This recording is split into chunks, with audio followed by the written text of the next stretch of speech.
Kuda ajaib itu jatuh ke danau yang dalam dan hampir mati. Ivan ingin menggunakan tali untuk menariknya ke pantai tetapi tidak bisa. Kemudian Ivan sangat tertinggal. Saya melihat kincir air kayu.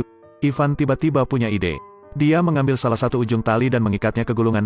Dia menggunakan kekuatannya untuk memutar kincir air. Akhirnya menyelamatkan kuda putih.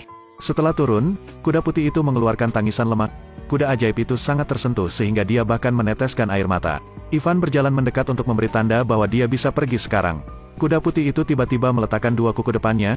Seluruh tubuhnya juga memancarkan cahaya putih. Tampaknya mengucapkan terima kasih kepada Ivan. Kemudian berubah menjadi seberkas cahaya. Dini hari berikutnya Ivan mengira kebohongan itu hanya mimpi ajaib. Di sebelahnya muncul dua kuda hitam yang berharga. Kedua kuda ini sangat berharga. Ada juga keledai kecil. Dan keledai itu bisa bicara. Ternyata, apa yang terjadi tadi malam semuanya benar. Kuda ajaib berubah menjadi keledai kecil untuk melindunginya. Mendengar hal itu, Ivan berkata kepada keledai, "Saya ingin berkeliling dan melihat dunia." Keledai membiarkan Ivan duduk di punggungnya. Dalam sekejap mata, Ivan membawa ke gunung.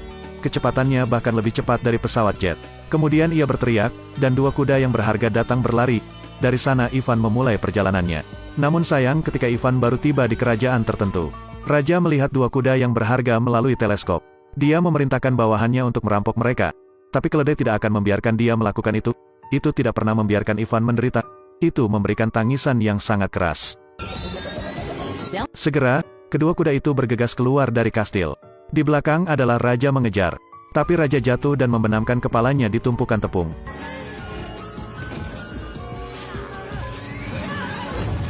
Dia malu dengan sinismenya sendiri. Kemudian dia memberi Ivan misi. Di timur jauh, hiduplah seekor burung phoenix. Ia pernah menyerang tentara raja. Jika Ivan menangkapnya, raja akan memuliakannya. Jika tidak, Ivan akan dihukum. Jadi keledai itu membawa Ivan ke padang pasir. Hari sudah gelap, dan Ivan telah menyiapkan kacang pinus. Ivan membuangnya sebagai umpan. Tidak lama kemudian, tanah berpasir tiba-tiba memancarkan cahaya merah. Phoenix api muncul. Itu keluar dari tanah. Melihat kacang pinus di tanah, Phoenix api mengambilnya, kemudian menelan ususnya dengan paruhnya. Ini adalah rasa yang dia suka. Itu terus makan beberapa kacang pinus lagi. Tiba-tiba Phoenix merasa pusing. Phoenix api jatuh ke tanah. Ternyata, Ivan memasukkan obat bius ke dalamnya. Setelah itu, Ivan bersiap untuk mengikat barang rampasan untuk dibawa kembali ke raja. Tiba-tiba sebuah kaki besar muncul. Ivan menoleh untuk melihat dan ketakutan. Tentu saja, Phoenix api tidak menyayangkan mereka. Kemanapun ia terbang, ia berubah menjadi lautan api. Ivan dikejar oleh Phoenix ke tebing tinggi.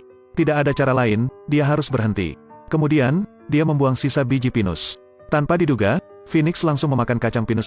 Itu tidak bisa lepas dari godaan makanan. Kemudian pingsan. Phoenix diikat oleh Ivan. Pada saat itu, Phoenix api meneteskan air mata. Ivan mengingat masa lalunya yang menyedihkan. Dia segera melepaskan rantai yang terikat pada tubuh Phoenix itu. Phoenix terbang ke udara. Dia bahkan memberi Ivan bulunya sendiri. Ivan kembali ke kerajaan. Raja memerintahkannya untuk dieksekusi. Phoenix api mengetahui bahwa Ivan dalam bahaya. Tiba-tiba, seekor Phoenix berapi-api muncul di udara. Phoenix meminta raja untuk menyelamatkan Ivan. Setelah ini tidak akan menyerang pasukan lagi. Sebelum kejadian itu, raja hanya bisa membebaskan Ivan. Tapi bagaimana bisa begitu mudah? Raja memberi Ivan tugas lain. Ivan harus pergi ke kerajaan beku. Ivan harus membawa sang putri ke sini. Ivan dan keledai kecil itu berangkat bersama. Akhirnya, mereka mencapai puncak gunung es. Setelah memasuki kastil, dia juga melihat sang putri. Sang putri naksir Ivan. Sang putri kemudian setuju untuk datang menemui raja bersamanya. Gadis itu ingin raja memberi mereka ciuman. Ketika raja melihat mereka kembali, dia marah dan langsung memberi perintah. Ivan harus pergi menangkap paus raksasa di sini. Kalau tidak, dia akan menikahi putri es. Keledai kecil membawa Ivan ke laut dalam untuk menemukan paus raksasa. Sekali lagi mereka melihat sebuah pulau kecil. Ternyata itu adalah paus raksasa yang mereka cari. Paus diikat dengan rantai besi. Itu sebabnya menyerang para nelayan. Melihat Ivan, ikan itu meneteskan air mata. Ivan memutuskan untuk menyelamatkannya. Dia mengendarai seekor keledai kecil dan terbang ke tubuh ikan. Paus akhirnya lepas dari tali.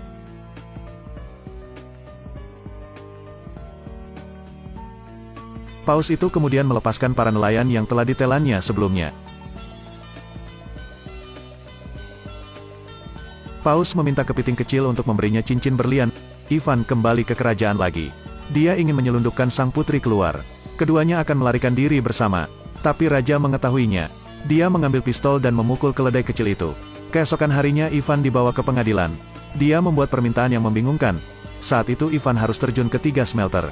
Jika Anda masih hidup, dia akan memaafkan Anda. Dan dia akan mengizinkan Ivan menikah. Tapi di 3 tungku itu, 2 direbus, 1 berisi es. Ivan juga mengerti bahwa dia sudah kehabisan nyawa. Karena tanpa penyesalan, Ivan mengaku, tanpa diduga, Raja mendorongnya ke bawah lagi. Putri Es melepas cincin itu dan melemparkannya ke dalam tungku berisi air mendidih. Semuanya mudah diselesaikan. Ini diikuti oleh tungku dingin kedua. Begitu Ivan melompat masuk, air langsung membeku. Tiba-tiba bulu Phoenix api terbang masuk. Api besar memecahkan tungku yang membeku. Kemudian Ivan harus melompat ke tungku ketiga. Tapi kali ini, sulit. Semua orang mengira dia sudah mati. Tiba-tiba bunga dandelion yang bersinar muncul. Ia terbang bersama angin. Kemudian seberkas cahaya kemasan membawa Ivan keluar. Ini berkat keledai kecil yang berlari ke ujung cakrawala untuk mendapatkan bunga dandelion. Hanya dengan begitu saya bisa menyelamatkan hidup Ivan. Raja tidak menurut. Dia ingin mencoba menjadi seperti Ivan. Ketika dia melompat, sebuah balon dikirim ke langit. Ivan yang jujur ditinggikan sebagai raja. Dan dia juga menikahi sang putri. 2 orang dan seekor keledai hidup dalam kebahagiaan. Film, Di Atas Jalan Ajaib. Ini adalah dongeng cinta. Faktanya, kehidupan sehari-hari adalah sama. Selama Anda hidup jujur dan berusaha, tentunya Anda akan pergi ke sisi kesuksesan.